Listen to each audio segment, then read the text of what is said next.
Hindi pinag-uusapan. Nung lumabas si Diwata, biglang sumikat agad yung Pares.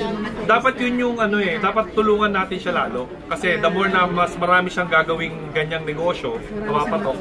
Tama. Hindi yung parang binabash siya dahil lagi siya nakasimangot daw or what. Kasi alam nyo guys, sa totoo lang, ako sa totoo lang nakakapagod talaga na ang dami nagpapapicture, nagpapabideo great pa nga yung iba, diba? Pero iniintindi ko kasi ako medyo sanay na ako sa tagal namin sa social media, kaya nakakangiti kami. Pero si Diwata kasi ang pinunta niya dito is business para mabago yung buhay niya, mabago yung buhay ng nasa paligid niya. Eh nangyari, ginawa niyong celebrity, ginawa niyong estatwa na... At sa kakala nyo lang nakasimangot ako, ito na talaga yung mukha ko. Ganyan talaga siya. May mga video na dati, talagang ganyan na talaga yung mukha niya. Ito na yung naka-smile, anong gagawin ko? Ito, may isa akong lagi sinasabi every time na may magsasabi sa akin ng CEO na ba't ganun si Diwata. Sinasagot ko sila.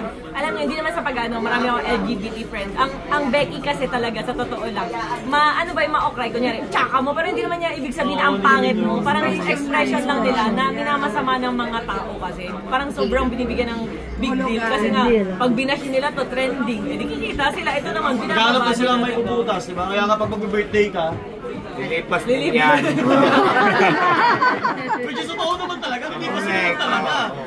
Mas masama pa, last mo na yan. Kaysa last mo na yan. Mamili ka, lilipas din yan o last mo na yan.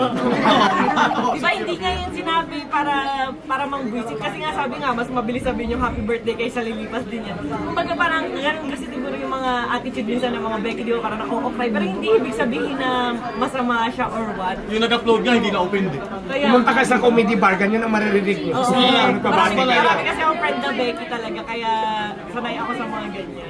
And ang ginawa ko, chinat ko siya, ma'am, kapag bad trip ka or di ka masaya or malungkot ka, tago ka sa container house. Eh nakita niyo naman ngayon, okay na, ngiting-ngiti na talaga siya, di ba?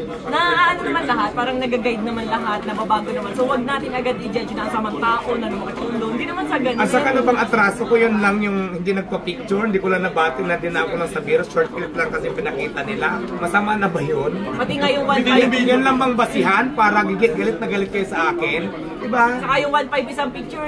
Tumawag siya sa akin, hindi yun ako.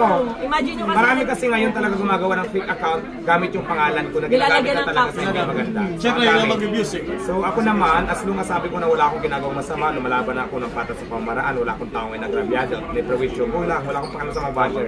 Kasi wala naman yun natulong sa akin na mabuti. Diba? So bakit ko sila intindihin? May stress ka lang. Masisira na yung ganta ko pag pinatulan mo pa yan. Kaya wala akong basher na sinagot, so nagangawal din ako, wala. So,